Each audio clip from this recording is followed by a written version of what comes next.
여러분 안녕하십니까? 유학이 결정되는 두뇌 발달. 자, 이번 시간에는 인간 두뇌의 구조에 대해서 함께 살펴보도록 하겠습니다. 인간 두뇌의 이제 구조를 원래 파충류의 뇌, 또 동물의 뇌, 인간의 뇌 이렇게 나누어서 세 파트로 이렇게 할 건데요. 이번에는 인간 두뇌 구조 중에 파충류와 또 동물의 뇌를 중심으로 이렇게 살펴보고, 다음 시간에 제가 인간 두뇌에 대해서 대뇌피질에 대해서 더 자세하게 알아보도록 하겠습니다. 자, 인간의 두뇌의 무게는 평균 1300 내지 1400g 정도입니다. 자, 두뇌 무게는 체중의 약 2%밖에 되지 않지만 고도한 이 복잡한 작용을 하기 때문에 신체가 소모하는 에너지의 약 20%를 사용합니다. 자, 우리 공부하면 배가 고프고 그 많은 에너지가 들어가는 것 같죠. 이쪽 그림에 보면 우리가 머리를 사용할 때 에너지가 얼마나 소모되는가, 거기서 빨간색이 있는 거를 쭉 보세요.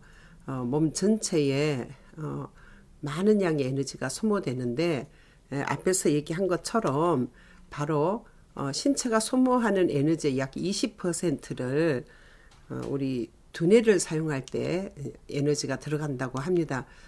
자, 그러면 이 신생아는 출생시 때 뇌의 무게가 약 300 내지 400g 정도 됩니다. 그래서 성인의 뇌 무게의 4분의 1 정도가 되지만 출생 후에 6개월 정도가 되면 뇌의 무게가 2분의 1, 성인의 2분의 1 정도가 되고, 또 만 2세가 되면 성인의 4분의 3에 이르게 됩니다.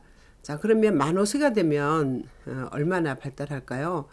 성인 뇌 무게의 90%에 이릅니다. 그래서 우리는 영유아기를 뇌 성장의 급등기라고 얘기를 합니다.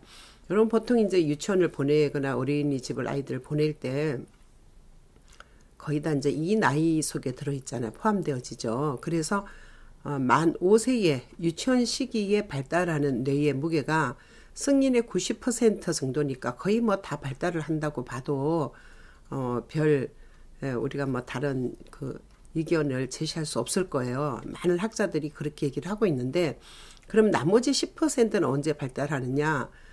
우리가 이제 공부하고 청소년기 먼저 그때 되면 나머지 다 10%가 발달한다고 하기 때문에 유아기 이후에 두뇌가 발달하는 것은 10%밖에 안 되고, 유아기에 거의 다 90%가 다 성장하기 때문에 우리 영유아기를 뇌성장의 급등기라고 말을 합니다. 자, 그러면 인간의 두뇌는 이 구조는 어떻게 되어 있을까요? 파충류의 뇌인 뇌관, 뇌관하고 이제 소뇌가 있는 부분이 있는데요. 그것을 우리는 자율신경계라고 그럽니다. 자율신경계는 우리가 따로 뭐 어떤 그 명령을 내리거나 이렇게 하지 않아도 알아서 스스로 움직이기 때문에 자율신경계라고 그러고요.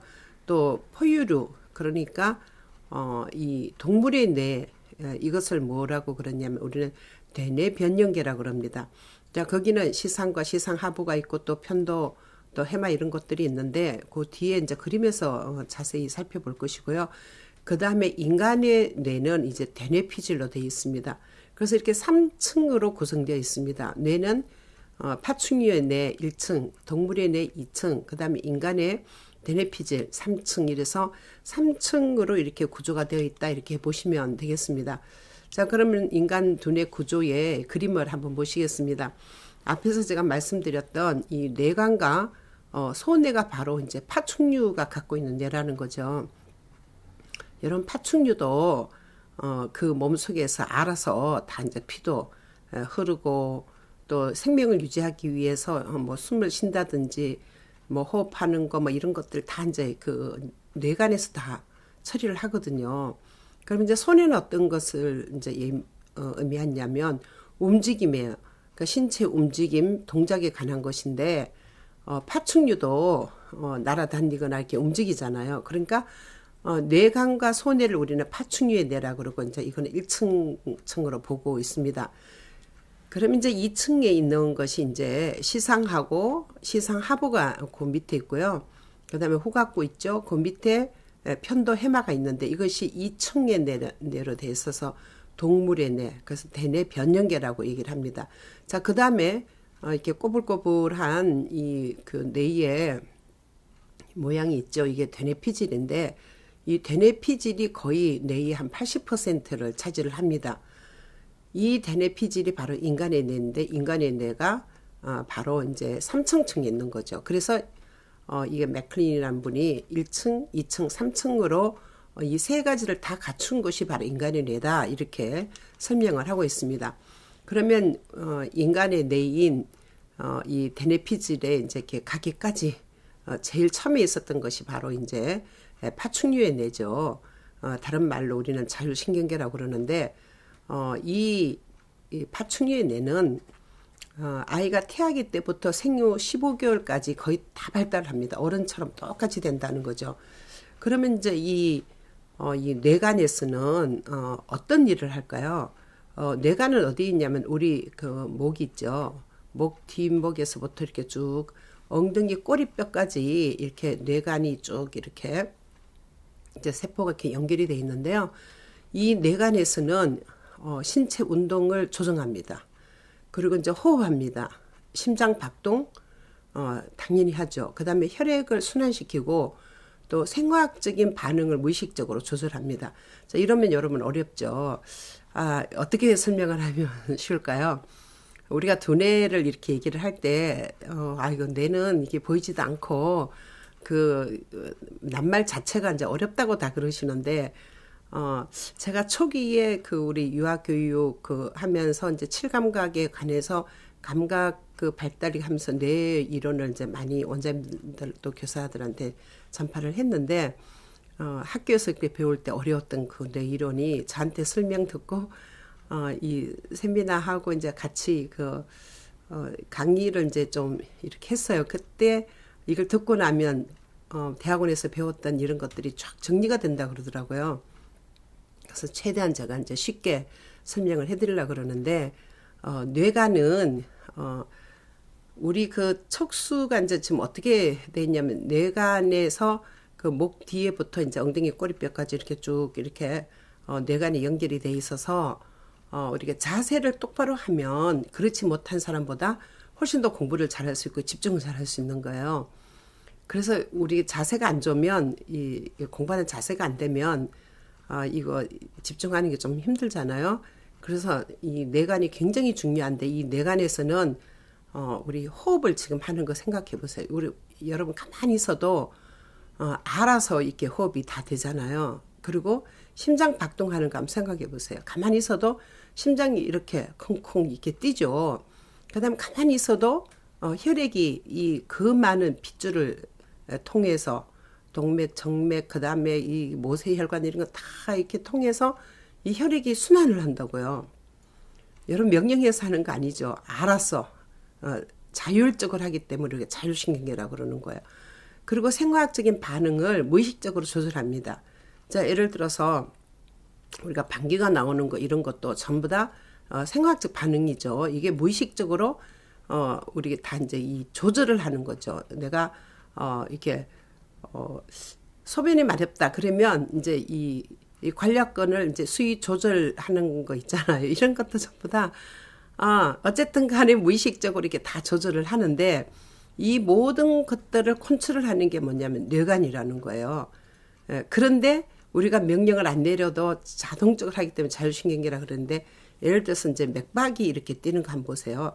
저는 이제 대표적인 것이 이렇게 심장이 뛰는 거, 그 다음에 혈액이 쭉 이렇게 알아서 이제 피가 다 도는 거, 그 다음에 호흡하는 거, 자, 그 다음에 이 맥박이 뛰는 거, 그리고 이제 이 무의식적으로 이 생화학적인 그런 반응을 뭐 침이 이제 뭐 이렇게 마르다든지 침을 좀 삼키고 싶다든지 뭐 입이 마르면 물을 이제 먹고 싶어 한다든지 이런 모든 그런 반응들은 생화학적인 반응을 우리가 무의식적으로 다 조절을 하기 때문에 이 뇌간이 너무나도 필요하죠. 그래서 이 뇌간은 15개월이 되면 거의 성인 수준인 거예요.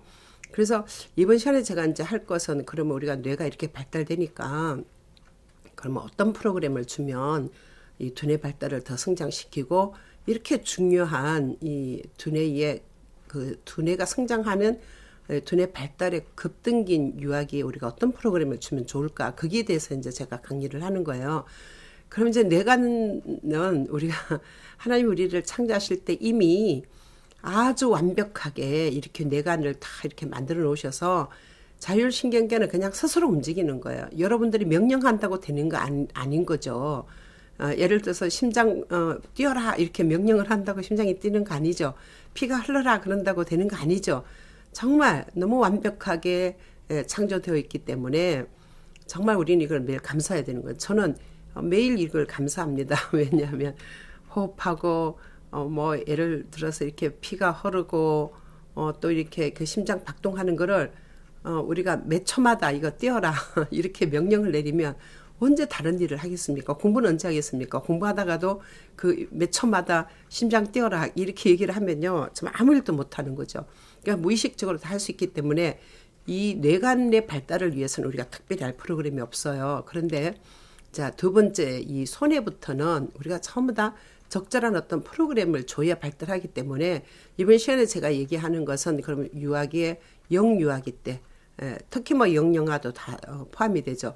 그럼 어떤 우리가 도대체 어떤 프로그램을 주면 이 뇌가 발달이 잘 돼서 나중에 크게 고생 안 하고 제대로 학습을 할 수 있을까 이제 그 비밀을 알려드리는 거예요. 자, 손에는 지금 보시는 것처럼 이렇게 부채꼴처럼 이렇게 부채가 이렇게 전체 이렇게 펼쳐져 있는 것처럼 그렇게 보이죠. 이 뇌의 전체 11%를 차지하는 것이 바로 이제 손해예요. 손해는 몸의 균형을 유지합니다. 그리고 근육 기능 협응을 이렇게 시키고요. 그렇게 하는 자세를 유지시키고 또 운동했던 것을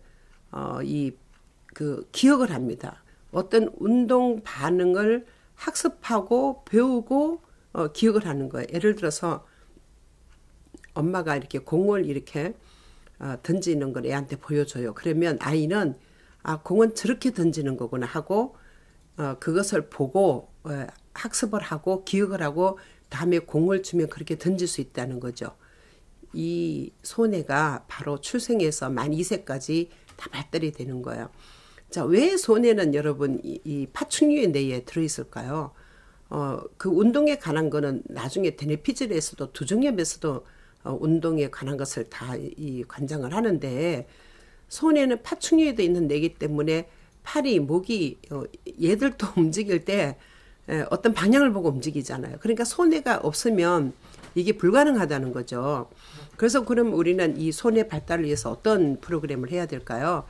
앞에서 우리가 배웠던 가드너 다중지능 이론을 여러분 이제 제가 일부분 소개를 해드렸는데 가드너 다중지능 이론에 의하면 이것은 공간지능이에요. 공간지능에 해당되는데 그러면 우리 손해를 발달시키기 위해서 제가 가든의 다중지능 이론을 중심으로 이렇게 대략적으로 설명을 해드리겠습니다. 그럼 공간지능을 증진하는 활동으로는 어떤 게 도움이 되느냐면 눈과 손의 협응력 기르는 거예요. 예를 들어서 엄마가 이제 어떤 구슬 같은 것을 이렇게 잡아서 애한테 준다고 그랬을 때 눈하고 아이 손하고 이게 협응이 돼야 이걸 받고 엄마도 주고 받고 이렇게 되잖아요. 이 손해가 눈과 손의 협응력을 기른다는 거죠. 그리고 이동 운동은 두 발로 이렇게 움직이는 운동들이고 비이동은 제자리에서 움직이는 그런 운동이고 조작 운동은 던지거나 뭐 공이나 어떤 물체를 주면 굴리거나 뭐 밀고 당기고 이런 것들이에요. 그리고 이제 퍼즐 하는 거, 또 조작 활동하는 거, 또 블록 정목 이런 것들을 주면 이 손해가 발달이 되기 때문에 어렸을 때일수록 아이들은 이 운동하는 것을 반응하고 학습하는 것을 제대로 하고 기억까지 합니다. 그래서 움직이는 이런 모든 활동들은 만 2세 이전에 다 줘야 된다는 거죠. 만약에 만 2세 이전에 이런 움직임의 반응들을 애들한테 제대로 보여주지 않으면 아이는 어떻게 되느냐면 이 손해가 발달이 이제 제대로 안 되는 거죠. 그래서 나중에 어려움이 있는 거예요. 그럼 이제 우리 그 유아교육기관의 흥미 영역을 보면 사키 영역, 왜 그런 영역이 필요하냐. 영화반 또 사키 영역, 블록 영역, 또 바깥놀이 영역, 또 조작하는 영역, 물모래놀이 영역, 목공하는 거, 목공놀이 영역 이런 것을 좀 이렇게 준비를 해주면 이 손해가 발달되는데 굉장히 도움이 된다는 거죠. 그러면 이제 제가 이번에 이렇게 하는 거는 다중지능이론과 우리 그 유아교육기관의 흥미 영역, 그 다음에 또 하나는 이제 누리 교육과정을 통합하는 이제 이 교육과정을 봤을 때 우리 신체 운동점 건강의 신체 활동 즐기기라는 이 내용 범주가 있어요. 자, 거기 있는 모든 활동들은 이 손해를 발달시키는 데 도움이 되는 거예요. 그래서 손해는 참고적으로 우리가 이렇게 다 그런 능력을 다 가지고 태어난 거예요. 이 움직이고 이런 걸 이제 다 주셨죠. 우리 사람뿐만 아니라 파충류도 다 이렇게 하니까요. 그런데 이것을 더 좋게 하는 방법이 이 프로그램이에요. 이 프로그램을 주면은 훨씬 더 이제 빨리 발달이 된다 이거죠. 자, 그 다음에 이제 두 번째 우리 동물의 뇌를 한번 보겠습니다. 우리 동물의 뇌는 다른 말로 대뇌 변연계라고 그럽니다. 자, 이 대뇌 변연계는 출생 후부터 영유아기까지 쭉 이렇게 성숙이 되는데, 자, 중요한 것은 이 대뇌 변연계 속에 아주 커다란 이 계란 크기만한 이제 이 시상이 들어 있는데 그 그림에 보시는 것처럼 이제 시상이 보이시죠? 저 시상은 오감각에 관련된 모든 것들을 연결을 합니다. 예를 들어서 이 시각과 청각과 이 촉각과 미각, 자, 이런 감각이 있죠. 이 감각 정보를 대뇌피질로 연결을 해주는 거예요. 시상에서 대뇌피질을 연결해 준다는 거죠. 어떤 좋은 것을 보면 이제 그것을 대뇌피질에서 이제 기억할 수 있도록 연결해 주는 것이 바로 이제 시상인데, 감각기관과 피질 간의 정보의 흐름을 안내하는 중개소 역할을 하는 거예요. 이 시상이 굉장히 중요한데, 이 감각적인 거, 뭐 오감각적인 이런 자극을 이 정보의 흐름을 안내하는 중개소 이 센터 역할을 하는 것이 시상이고, 여기서 이제 대뇌피질로 이제 보내진다는 거죠. 이제 가장 중요한 것은 아이들한테 감각적인 이런 자극을 많이 주잖아요. 그러면 이제 그 우리가 견학을 가거나 뭐 소풍을 가거나 바깥에 여행을 할 때 한번 생각을 해보세요. 그때는 아이들이 집에서 있는 것보다 훨씬 많은 것을 듣고 배우고, 그다음에 뭐 하세요, 촉각도 또 이렇게 소리도 들리고 그러죠. 그러면 아이들이 바깥 활동을 하고 났을 때는 잠을 너무 잘 잡니다. 왜 그러냐면 너무 많은 정보를 받기 때문에 이 자료를 종류별로 이렇게 분류하고 하는 것이 시상이 바로 하는 거예요. 그러면 시상은 낮에 보았던 거, 들었던 거, 자기 경험했던 이런 모든 것들을 대뇌피질로 이제 이렇게 이 분류를 해서 이제 보내는데, 그 역할을 하기 때문에 아이들이 정말 적당하게 그 견학 간다든지 바깥 활동하는 게 너무나도 필요하다는 거죠. 시상이 그걸 하는 거예요. 그래서 우리 흥미 영역에서는 업률과 조용 활동하는 것이 시상 발달에 이제 도움이 되고, 누리과정 통합교육에서는 예술 경험에서 우리 아름다움 찾아보기에 거기가 이제 음악적인 거, 색깔과 뭐 구조와 이제 이런 것들이 있어요. 그래서 그런 활동을 이제 할 때 이 시상이 많이 발달된다 이렇게 보시면 되겠고요. 자, 그 밑에 뭐가 있냐면 시상하부가 있습니다. 자, 시상하부에는 어떤 일을 하느냐면, 자, 신체의 정상적인 상태를 유지하는 거예요.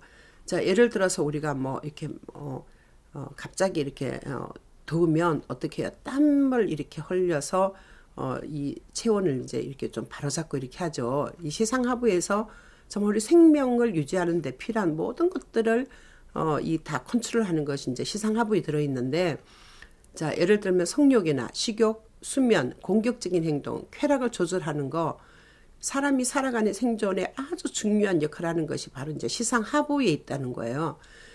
그러면 이제 이 시상하부는 또 어떤 일을 하느냐면, 사랑이나 기쁨이나 우정이나 고향에 대한 향수나 이런 아주 고급적인 이 감정도 이제 이 하급 저급 감정이 있고 고급 감정이 있잖아요.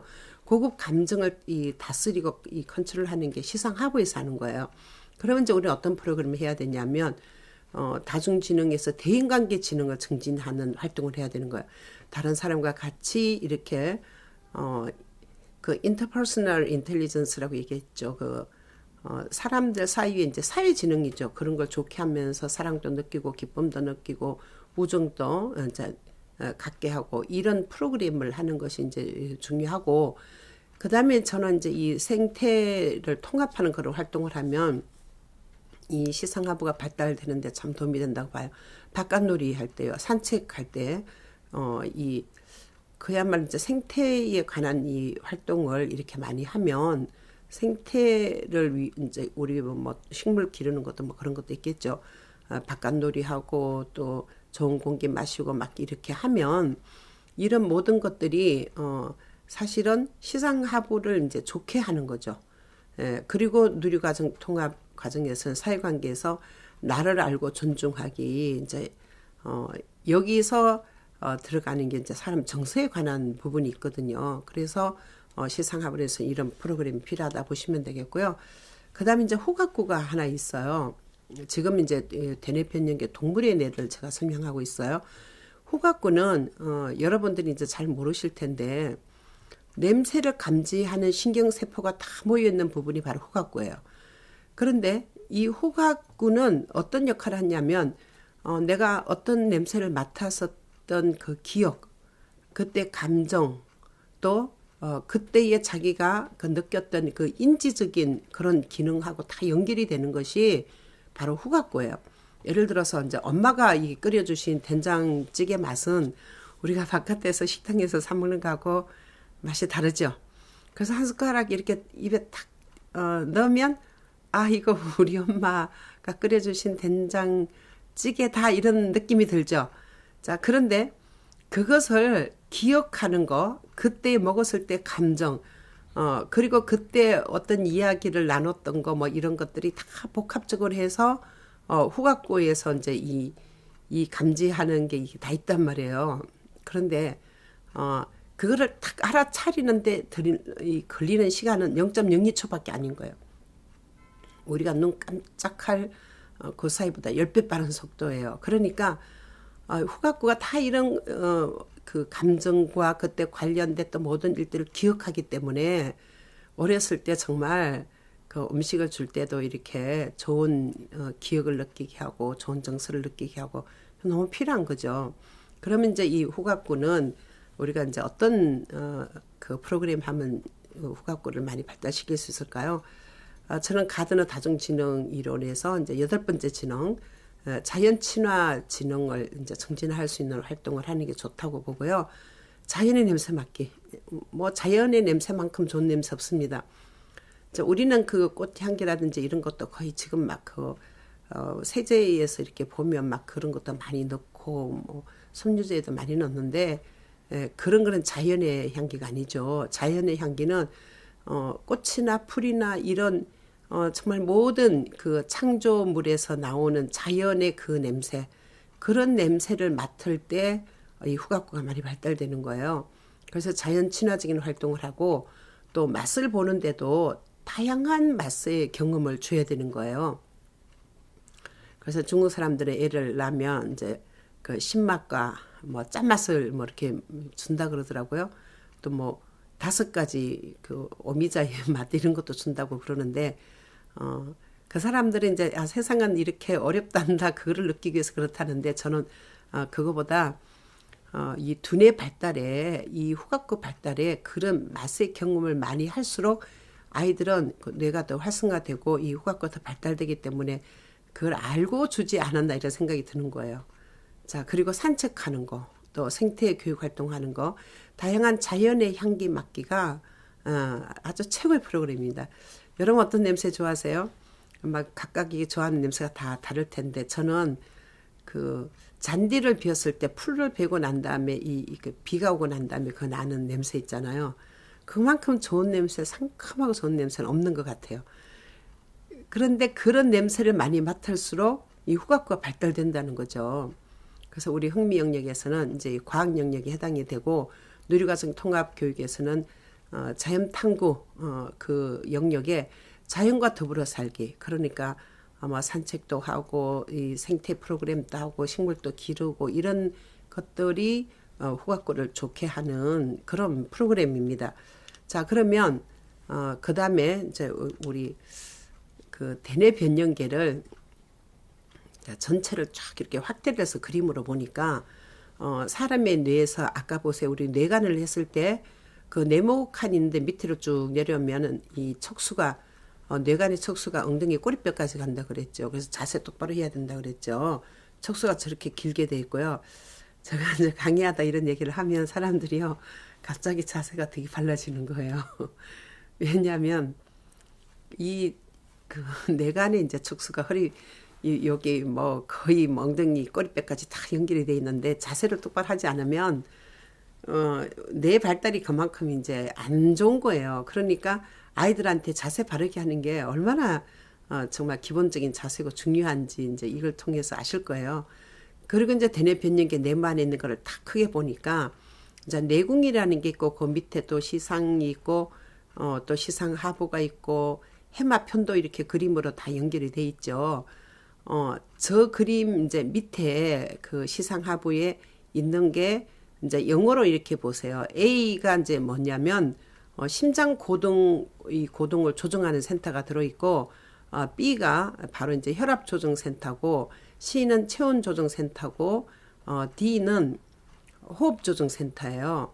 그다음에 E는 우리 체내에 그 수분 이렇게 막 갈증이 났을 때 그것을 조정하는 센터가 바로 이제 E고 F가 아주 커져. 저게 이제 성욕 센터예요. 그 동물은 먹고 새끼 낳고 이런 거에 아주 그냥 이 모든 센터가 이제 그렇게 발달이 돼 있기 때문에 동물은 그것만 하는 거예요. 그리고 이제 G가 식욕 센터죠. 그러니까 그 다음에 기쁨 센터가 H에 있고요. 이제 공포를 느끼는 센터가 I에 있습니다. 그러니까 이 모든 것들이 우리 생명하고 관련이 된 거예요.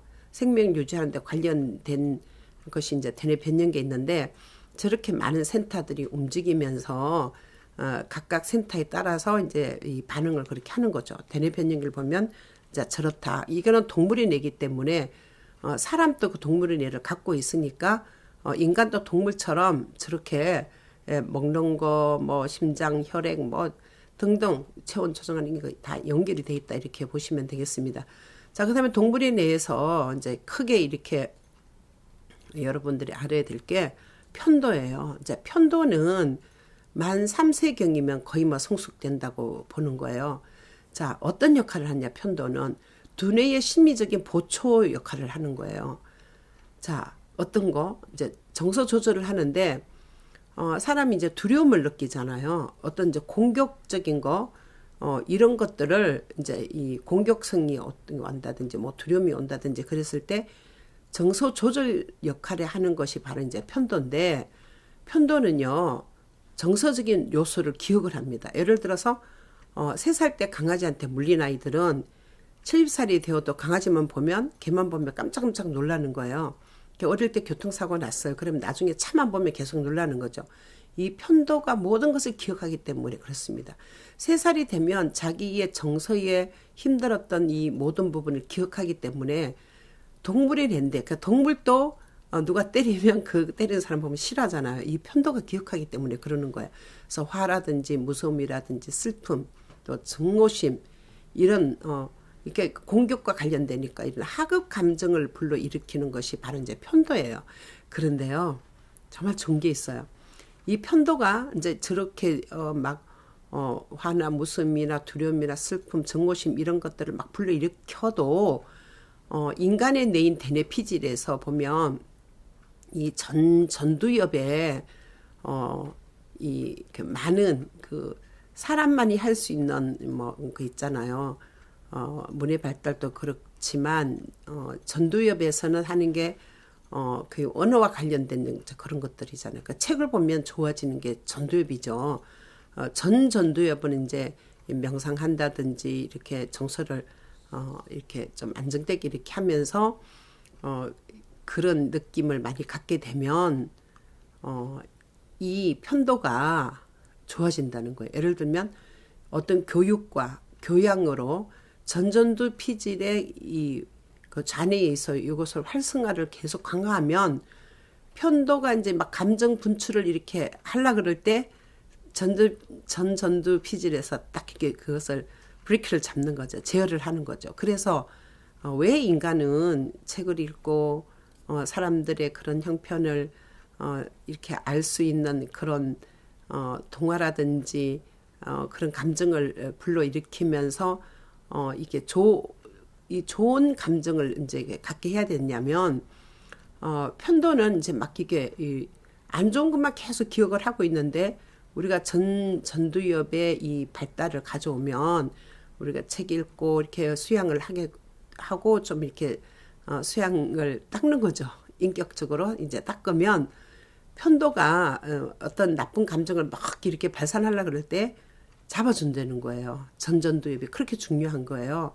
자, 그래서 우리는 이제 다중지능 그 이론에 의하면 대인관계 그 지능 정진 활동을 하면은 이 편도가 이제 좀 좋지 않을까 그런 거예요. 예를 들어서 도덕성 교육을 한다든지 또 친사회적인 행동. 이 친사회적인 행동은 우리가 프로소셜 비헤이비어라 그러는데 프로소셜이에요. 사회가 좋다고 하는 방향으로 가는 거예요.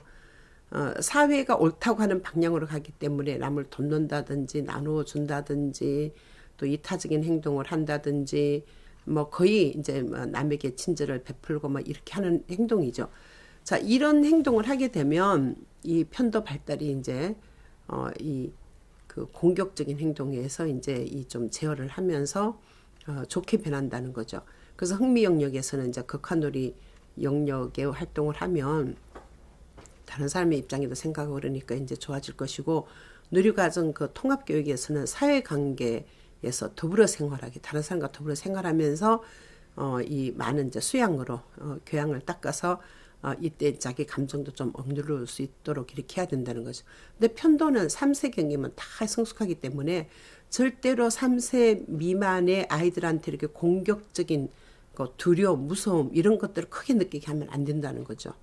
예, 그래서 이게 죽을 때까지 이 정서가 가기 때문에 어릴 때일수록 영아기일 때일수록 선생님은 아이들 그 두려움을 느끼게 하면 안 되고 공격성에서 이렇게 너무 노출되면 안 된다는 거죠. 아주 중요한 거죠. 그래서 선생님이 또 이제 애한테 막 이제 뭐라 그러고 아이가 그 안 좋은 감정을 가지면요. 그 아이는요, 죽을 때까지 선생님 못 있습니다. 그 나쁜 선생님 이렇게 된다고요. 부모도 마찬가지예요. 그래서 이 편도가 굉장히 무서운 거예요. 다 정서를, 안 좋은 정서를 무조건 다 기억을 하는 거예요. 그게 만 3세면 다 성숙돼서 우리 성인과 똑같다는 거죠. 자, 그 다음에 이제 우리 해마라는 게 있는데, 저는 이제 이 해마를 보면서 참 우리 뇌는 좋게 만들어졌구나. 정말 너무 이 해마 때문에 이 사람의 가능성이 있고 너무 좋게 창조되어졌다. 너무 감사하다 이런 생각을 해요. 자, 이 해마는 만 4세가 되면 완전히 성숙됩니다. 그러면 이제 이 만 4세 때 아이들은요. 과거의 기억을 전부 다 유지를 합니다. 만 4세가 되면. 자, 여러분들은 뭐 만 4세 때 그 기억하라 그러면 머리가 되게 좋은 사람 아니고는 잘 기억을 못 할 거예요. 그런데 훌륭한 심리학자들 이런 많은 사람들 보면 만 3살 이전의 일을 다 기억하고 3살 때 거 뭐 프로이트도 그렇고요. 뭐 거의 잘 기억을 하거든요. 그러니까 과거의 기억을 유지를 하는데 중요한 것은 이 기억한 내용을 장기 기억으로 저장을 합니다. 우리는 무엇을 보면 이제 이렇게 기억을 하는데 한 30초 정도 기억하고 그 다음에 단기 기억만 하고 그냥 장기 기억으로 이렇게 저장을 못 해요. 자, 그러면 기억을 하려고 그러면 반복을 해야 되는 거죠. 자, 예를 들어서 우리가 그 레스토랑에 이제 음식을 시켜요. 그러면 우리는 한국 사람들은 뭐 국밥 주세요, 뭐 비빔밥 주세요 이러면 되는데 우리 외국에 이제 그 웨스턴 스타일의 레스토랑에 가보세요. 그러면 자, 이렇게 묻죠. 수분 뭘로 하실까요? 뭐 what kind of soup do you want to take 이렇게 해요. 그럼 뭐라고 얘기해요? 뭐라 그러세요? 우리는 뭐 크림 수프, 뭐 토마토 수프 이런 예를 들어서 그거 있다 그러면 미국에는 너무 많아요. 뭐 머쉬룸 수프도 있고 베지터블 수프도 있고 수프이 많다고요. 그런데 이런 수프를 그 우리가 한 5명 있다 그러면 그 웨이터가 어떻게 다 일일이 사람마다 이제 수프를 다 이렇게 적죠. 그 다음에 샐러드 마찬가지고요. 그 다음에 메인 디시도 뭐 고기를 레어를 할까요? 미디엄을 할까요? 웰던을 할까요? 다 틀리잖아요.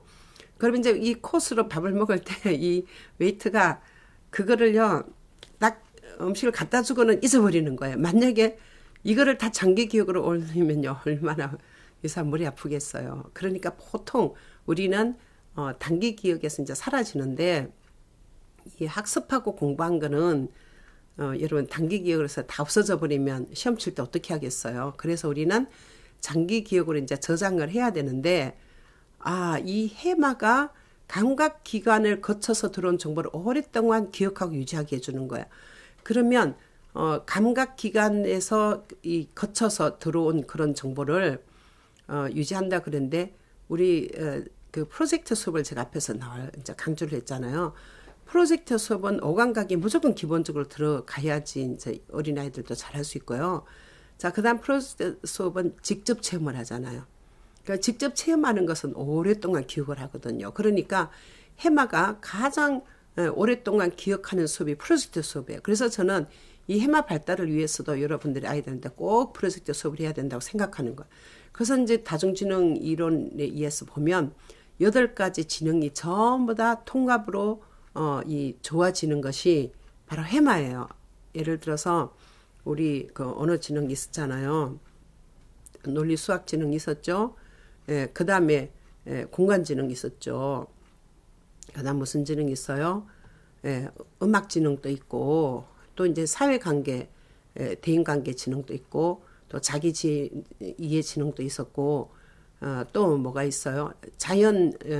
우리는 자연 탐구인데 자연 친화적인 그런 그 지능 있잖아요. 그 뭐 앞에서 이제 가드너가 얘기했던 이 지능 8개 지능을 다 통합해서 이제 우리가 교육을 할 수 있는데 오감각적인 경험을 통한 활동이 이 해마 발달에 너무나도 좋고 경험 중심 활동, 현장 학습을 통한 직접 경험, 그 다음에 또 이 해마는 책을 통해서 이렇게 배운 간접 경험까지 전부 다 기억을 하는 거야. 그래서 해마가 얼마나 큰 역할을 하냐면 해마가 만약에 없다 그러면요. 공부해도 다 헛거죠. 그런데 중요한 것은 이 해마는 이건 비밀이에요. 나이가 100살이 되어도 해마 발달이 계속 오는 거예요. 그래서 90살, 100살 된 사람도 우리가 책을 읽고 이런 경험을 많이 하게 되면 해마 주변의 피질이 이렇게 늘어나서 뇌가 늙지 않는다는 거예요. 대부분 사람들이 이렇게 죽게 되면요. 뇌가 늙어서 뇌가 그 사람의 역할을 못하기 때문에 죽는 거거든요.